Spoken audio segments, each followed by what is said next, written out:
Good morning, everybody. Happy Thursday. We are here, what is it, just after 9 o'clock? This crowd is looking Why are we here amazing. at 9 o'clock? Why are we here? That's the topic of this panel. No, why are you all here? Yeah. We don't mean why we have to be here. What do We you want to had hear someone about that more, agreed actually? that we would be here on our behalf, I think.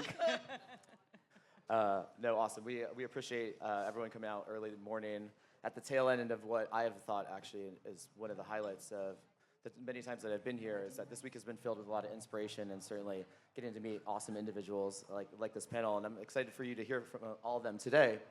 I spent time meeting with them last week. Some of them that I know, some of them are new friends here. What we wanted to talk about today with this is CMO marketing and leadership was kind of a vague topic, but we boiled it down really into talking about attention. And so, as you can see from this panel and these executives that are sitting here, we want to know what's on their top of their mind, right? When we think about what's the outlook now and as we move forward. And so, in talking with each of these leaders, it became clear that at the core of every initiative, the focus remains on creating dynamic strategies that capture audience attention in an ever-evolving techno-cultural landscape. And to capture that attention at its fundamental, each of these leaders are looking at how their message, the messengers of that message, and the medium in which the message is delivered are coming together to capture that attention. So with that being said, I'm going to kick it off with Henry from Manscaped. Woo! Let's give a little round of applause for Henry. Yeah. Come on. I know there's some folks here in the audience. We're going to have some fun with this one, too. I know Manscaped just launched their first ever brand campaign. How did you think about pulling the levers of the message, the messenger, and the medium to capture the attention of audiences as a challenger brand in a very crowded category? Great question. We have the unique challenge of how do you bring ball trimming to the masses? It's 9 a.m. Here we go. And so let's go back to like the company's evolution. We started as a D2C company in the US selling one product, our ball trimmer, the lawnmower. And now fast forward 6 years, we have dozens of products from tools to formulations to apparel. We're available in 40 countries around the world, and we're omnichannel. So we're still D2C, but we have Amazon. We launched in Walmart in March. We're in Target. And so to support that omnichannel, we've really had to evolve our marketing strategy. We started with performance marketing, growing from a small company up into where we are now. And what we've done, what we'll show in a minute, is we've added a brand layer on top of that. And when we think about how we've been reaching people, we've got this special sauce of precision tools, very high premium products, juxtaposed with the sense of humor that like a Gillette, a Braun, a Philips, like they don't talk to consumers in that way. So we wanted to bring that to mass media in more of a brand format. So how do you do that without losing, who you are? So with that, I don't know. Do you guys want to see an ad about a ball trimmer? It's called The Boys. It's called The Boys. Let's go. Forever you and me, right by my side's where you ought to be. 'Cause if I ever were to lose you, I just don't know what I'd do. Let me hear you now.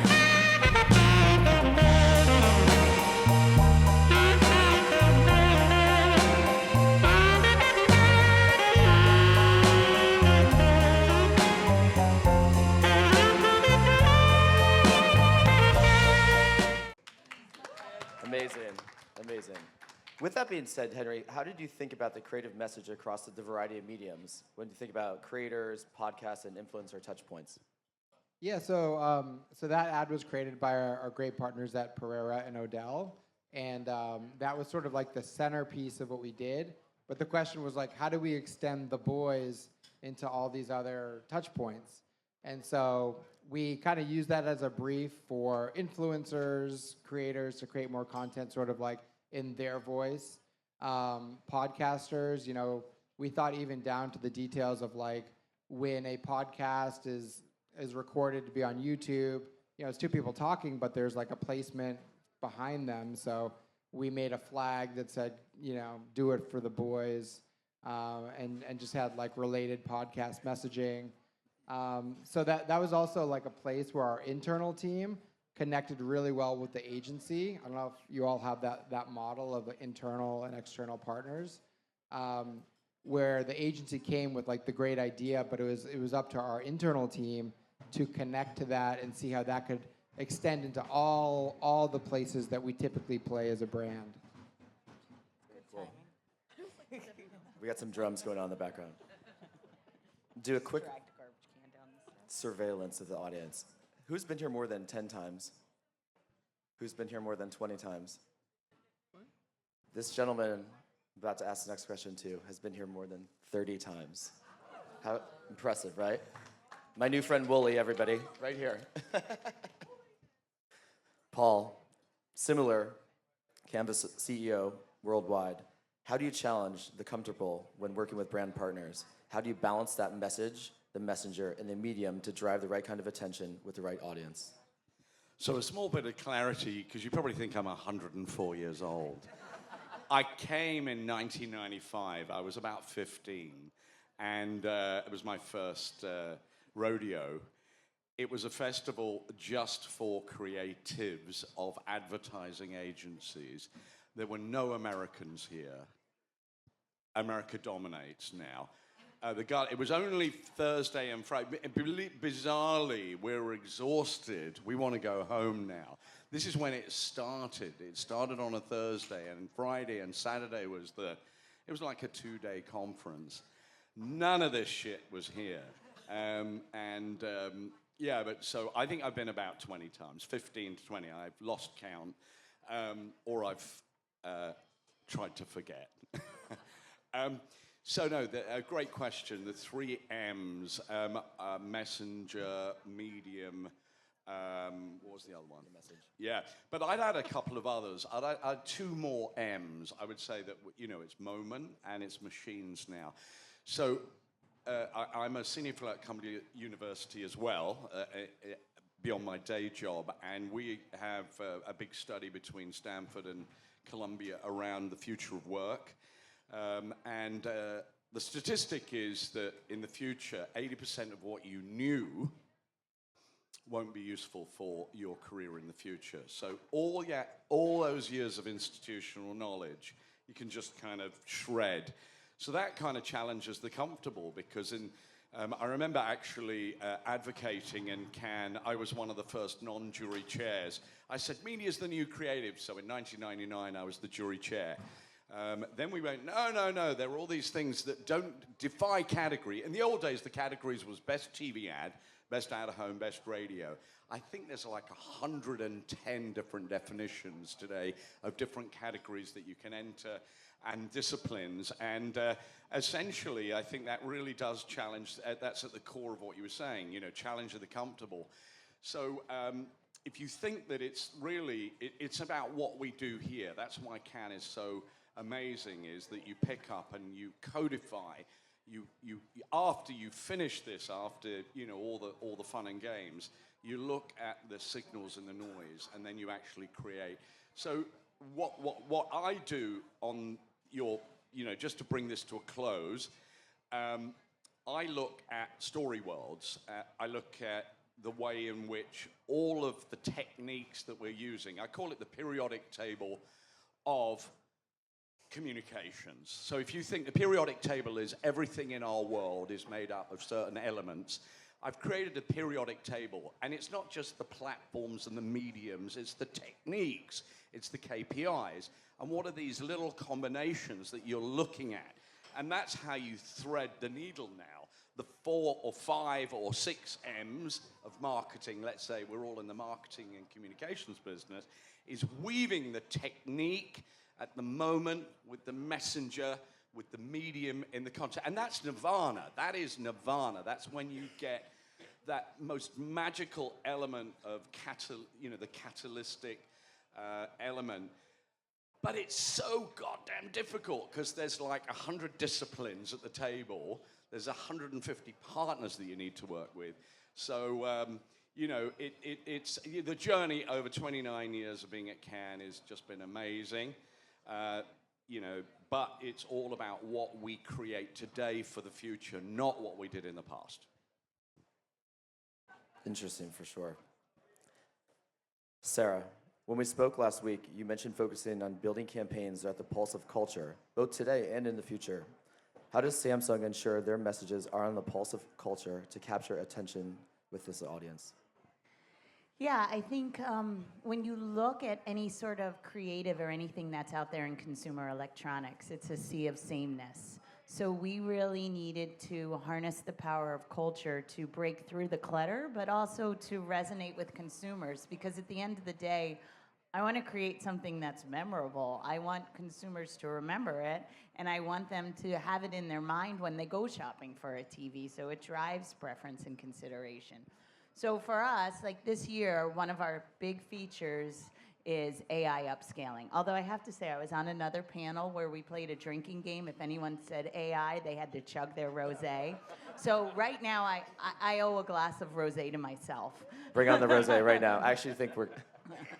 But what we did was, how do you take something that's super techy, like AI upscaling and how that works in your TV, and communicate it in a way that's going to be cool and memorable? So rather than talking about techs and specs, we partnered with the amazing Molly Shannon and Tim Meadows, and we created a fake pilot from the 90s with the two of them as twins. And we used every 90s trope, like a black man and a white woman are twins, and no one explains that they look very different from each other. We had a random uncle that would just come in and come out. Like we had a talking gerbil.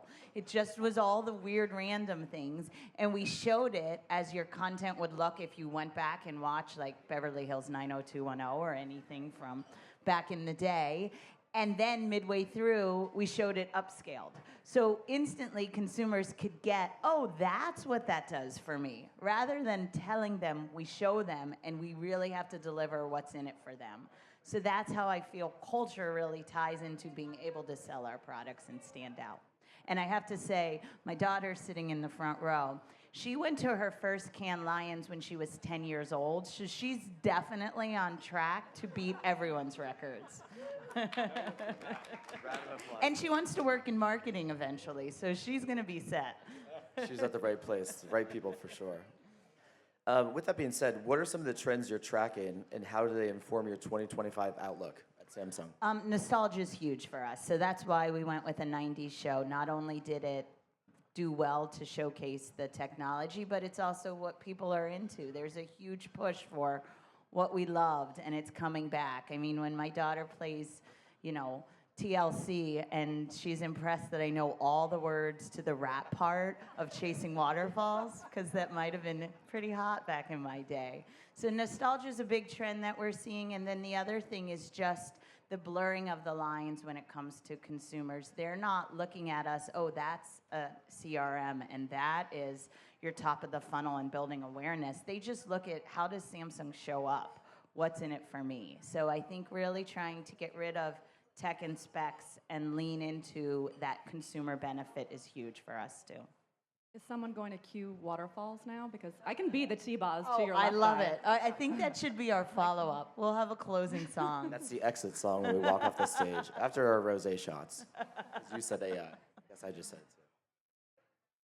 Janina, how is Hartbeat finding the next generation of comedic talent, and what mediums do you evaluate to ensure these messages are resonating with the right audience?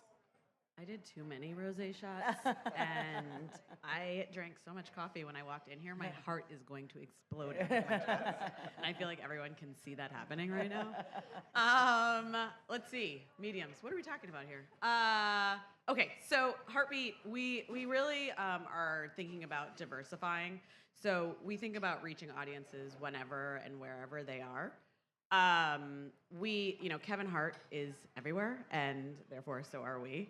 Our company operates in TV, in film, in audio. We have partnerships with Netflix, with Peacock, Samsung. with Sirius, with Samsung.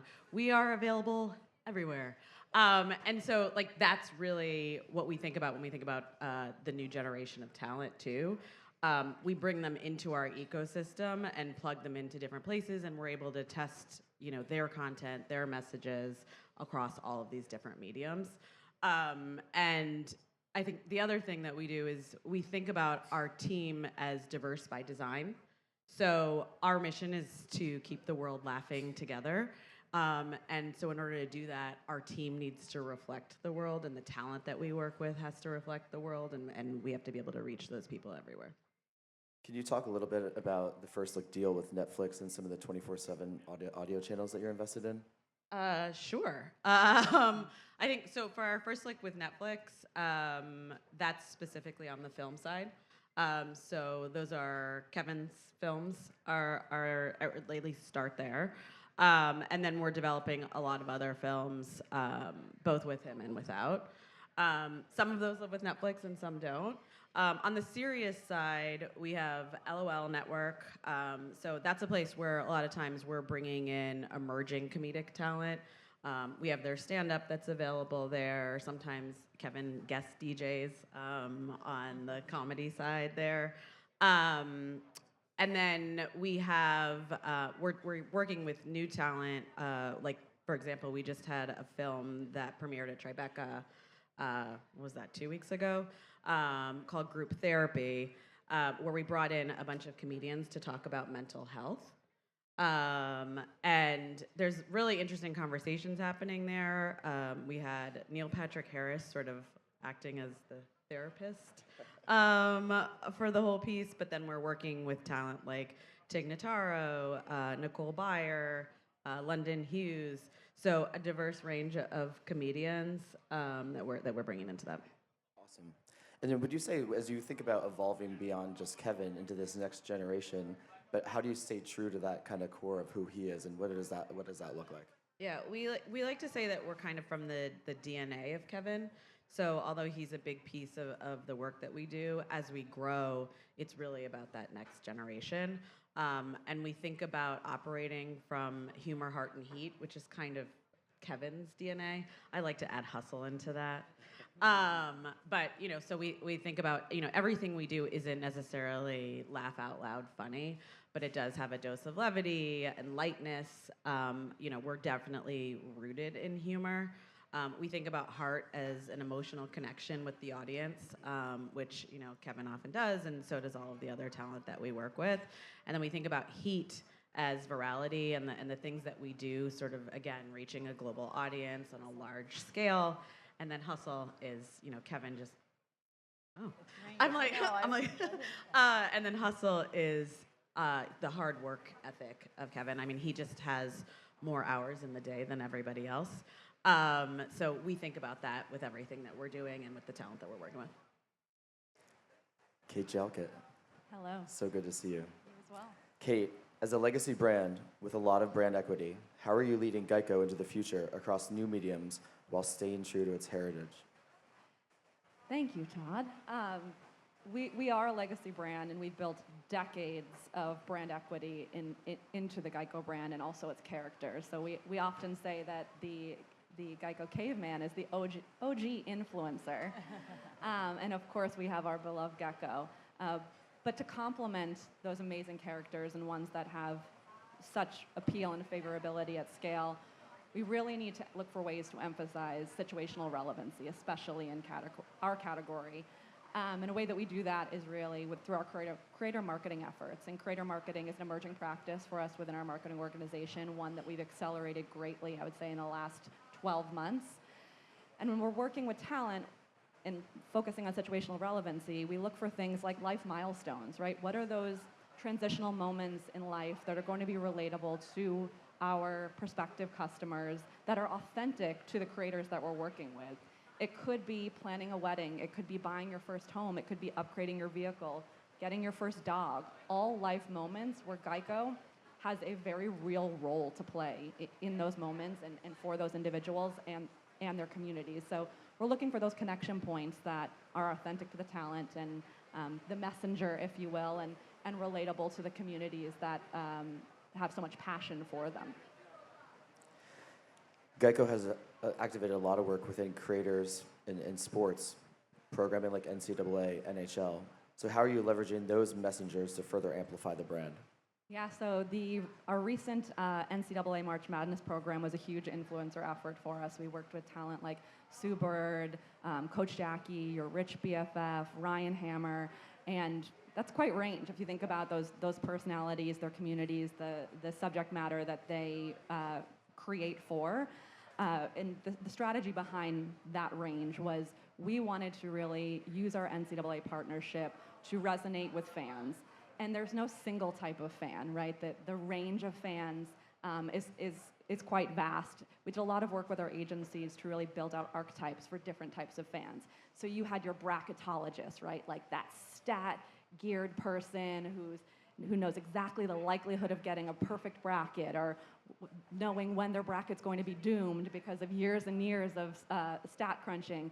You have your hometown hero, the ones that are just the ride or dies for the team that represents their childhood and the nostalgia that they have for the sport.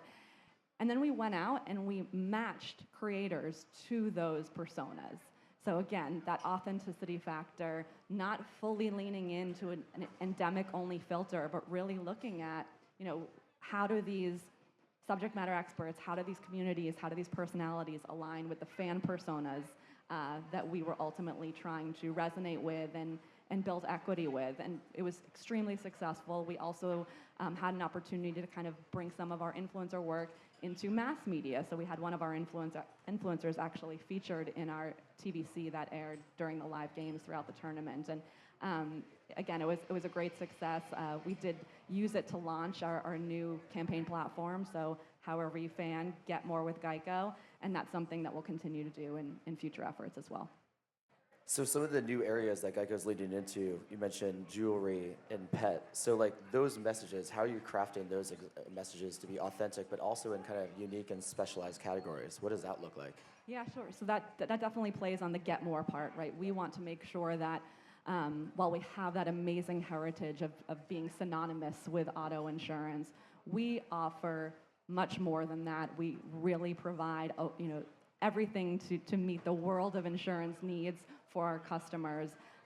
You've probably seen a lot of our bundling messaging, for example. We really want to stress that as a customer moves through those transitional phases of life, those milestones that are relatable to a lot of us, we have the products and the services that can evolve and mature with them, whether it be getting a pet or getting something sparkly. We can definitely support them in all of their needs. Starting with Henry, all of us have had an incredible week here in Cannes. We've learned a lot.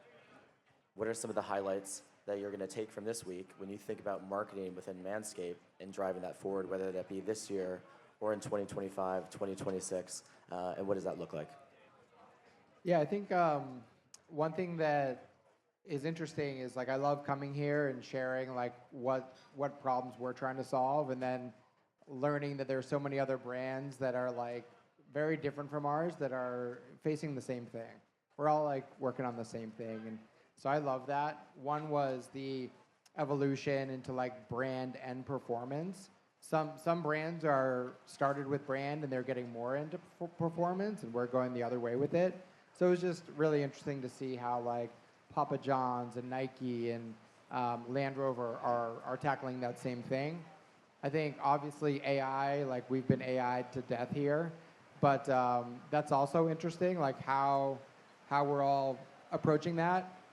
I run creative at Manscaped, so from a creative perspective, we're actually being very aggressive getting into it to see how can these tools help us work faster, explore different creative directions and more of them quicker, so we can align on where we want to go. And then just playing with all the different tools. There's a bunch of new ones every day, and hopefully they'll consolidate at some point because it's the Wild West right now. But yeah, it's all super exciting and interesting, and just hearing different perspectives on that has been helpful. You're going to go into orders, but now you, Kate. Oh, can you repeat the question? Yeah. So, as I was distracted by the rain. Just talk about whatever it's you raining. want. Okay. As you think about the week, Wow, inspiration. highlights, learnings, pieces of information, or conversations that inspired you to think about Geico business and driving that message when you're trying to reach consumers in a very challenged market? I have been really encouraged by the answers that I've heard from my peers when asked questions about the give and take between brand and performance. I think there's been a narrative over previous years that has set up. I'm glad that you're nodding. A narrative that has set these up as opposing objectives, right? As sort of this either or, can only do one well. If you do that one well, you're sacrificing the other, and that is just so far from the truth, right? When I think about brand and performance, I expect all my media to perform. I expect all my marketing investments to perform. And I expect all my marketing investments to stay true to the brand and to ultimately communicate the brand and our equities and drive stories, whether it be with our characters or our creators. So I've noticed a change in the narrative this year and how people are answering questions like that, it no longer being a give and take.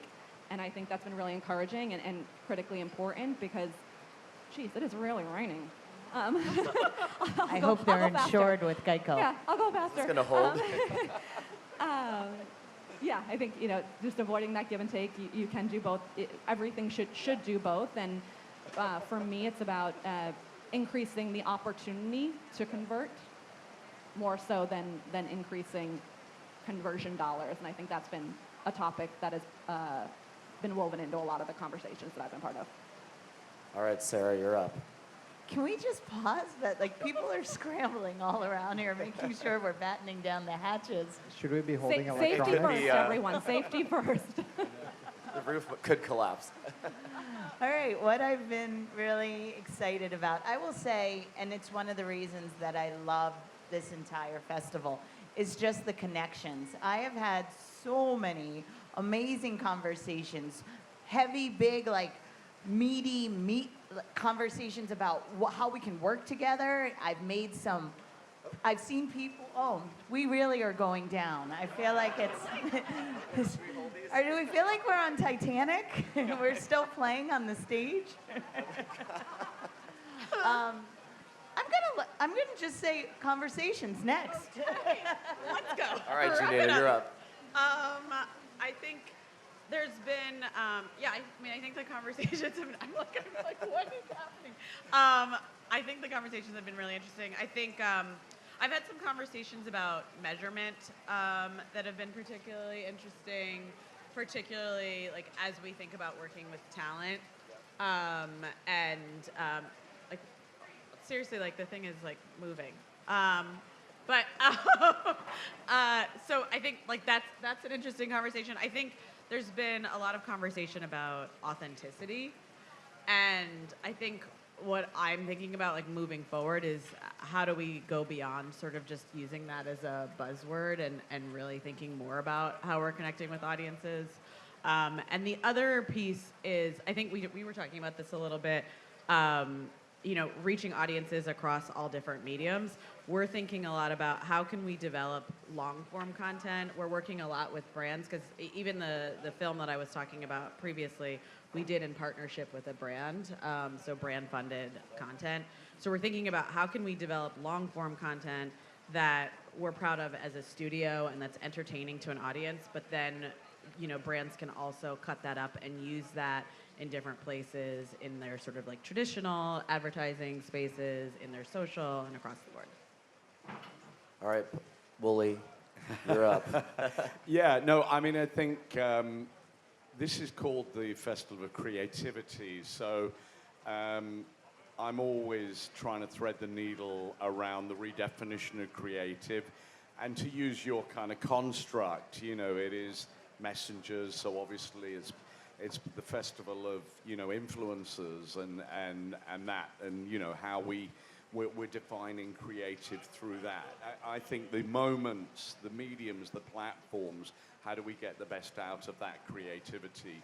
And the creativity should be inherently in all of us, you know, in every discipline we should be thinking about that being, you know, the magical spark. And that's why this festival should celebrate creativity, but celebrate and help redefine it. So I've loved new conversations around that. Balancing what you said, I know I was vigorously nodding my head. I appreciate but it. outcomes, you know, but how does creativity, this is why it's so unique. It is about commercial creativity. We are all in the business of driving outcomes. So how do you marry this amazing, you know, palette of colors of creativity today with outcomes? And I do agree, you know, there is no, but I think that 50% of the people at this conference are hardwired not to think of the creativity. They're thinking of the machine, they're thinking of data, they're thinking of ad tech, they're thinking of, you know, wearing white at Terry Kawaja's Luma party. And, you know, that's their creativity. So I think that's great. The other things, I've learned how to tip really well over the years. I was saying, you know, tip so that you can get really the best seat at the terrace. I brought an umbrella, bizarrely. It was an accident, but I've actually got it in my, can you believe it? Who would have ever thought we would be in a thunderstorm? But yeah, I think it's all about creative with outcomes.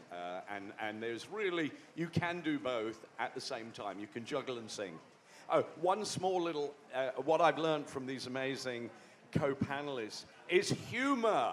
It really was just something that came through. In a world of machines and seriousness and bad news every day, bad news always gets the headline. Let's have a bit of levity. So thank you, you know, all of you. We've worked with, obviously, Hartbeat and Kevin, and your creative is legendary. But what you're doing, I just can't wait. But actually, it's a really interesting theme, shouldn't it? We should have a complete category around humor as opposed to, you know, it's every discipline. So thank you. There was just something that I just noticed. I wish I had something really creative to contribute, but anyway. Thank you. Yeah, Amazing, amazing. I was thinking that too. Like as we were sitting here, there's a lot of humor in everything that everyone's doing, and obviously that's core to everything that we do, and we know that that's the way that we can reach audiences all around the world. We need more humor at the bottom of the funnel. As opposed to the offer. Yeah, okay, well, you're going to go traveling. It's bad weather, so we better start serving you an ad that says it's raining. That's Do you know what's funny you say that? Actually, raining is an interesting thing. So we did this test with our emails, and somehow one of our agencies figured out that when it is precipitating, people are less likely to click on an email than when it's sunny out, which is such a weird statistic because I don't know about you. If it's rainy, I'd be like, oh, I'll go shopping online. But we tested in a couple ways, and we kept coming up with the realization that people click when it's sunny. So then we took it a step further. We used movable ink so that when you got an email, we would know what your weather was like when you opened it. So if you opened it right now, the email would say something about rain, rain, go away in the header. If then tomorrow you opened it because you wanted to check out that TV, you're ready to go to Best Buy and buy it, it would then, and it was sunny, when you clicked on it, the header changes to something about sunshiny days, which is just such a weird, great way to use insights in an unexpected way. So right now, very few people are clicking on your emails, I'm just saying. Those of you who are doing email right now. We have a few minutes left if we want to take one or two questions before this amazing panel steps off the stage to their next panel. Anyone have any questions? Is everybody ready for rosé? Not yet. Not I yet. have a comment and a question. Oh, yeah. Go ahead, John. My first comment is one of my favorite panels, and I'm going to give a shout out to Geico when you had the CEO of the Martin Agency on the other day with your head of creative and the long-standing relationship. You were fantastic. The long-standing relationship you've had. That was fantastic. I have a question. Paul, given your longevity, albeit being challenged by you in the front row, we've heard two major themes this week. AI, which is fun but relatively basically boring, and creator economy influencers. So given your experience from a Canvas standpoint and from an industry standpoint, give us your thoughts on the creator economy, influencers, and all of that, please. Thank you. Yeah, it's a great question. By the way, there's 2 shots there, 2 shots here. What was that? How many shots? 0. I'm not even going to say the word. Ready for it. I used machine before, but no, obviously it was always true, wasn't it? I mean, I remember studies that said word of mouth was always, you know, the most trusted source. So the trusted source was your friend and family. If obviously a friend still to this day, if obviously you see, you expand that out, you look at obviously then these echo bubbles in the social world, the echo bubble of I want to hear what I want to hear. So that's obviously, you know, highly influential in changing your mind. And obviously, we live in a world of influencers, don't we? I mean, they've always been there. It's just that they've become CEOs of their corporations. They've been aggregated. They were always there, and it's always been there. It's just that it has been codified into a discipline. It's been codified into an industry, and I think that's right. I think what we've got to do again is manage and understand what's the relationship between this generic, you know, like hero content around it, and then obviously what it does to drive business results. I think the influence of that to, you know, think, I'll do this because I don't want to do a shot at like 10 o'clock in the morning. Yeah, I think we're in the first kind of innings. It's only going to get better. This is the worst it's ever going to be. We've all heard that kind of statement. So what is absolutely true is that it's going to have profound influence, and I think it's going to be kind of interesting the extent to which copyright, how obviously that's going to influence, you know, influencers' copyright. A really interesting conversation. Rupert Murdoch's taken the money and run. So News Corp is agreed a $250 million deal with OpenAI. And I was with Meredith, the CEO of the New York Times, and they're actually in a lawsuit. So you've got obviously these diametrically opposite, and I'm just using that as a parallel for everyone's got very opposing views. I think you've just got to get in bed and do and work with it, learn and evolve. So yeah, great question. Thank you. Any other questions? Did I see someone raise their hand in the back? Awesome. Well, we're out of time. Thank you to this amazing panel. Appreciate the time and your expertise. And a round of applause for everybody this beautiful Thursday morning. Thanks for coming. We appreciate it.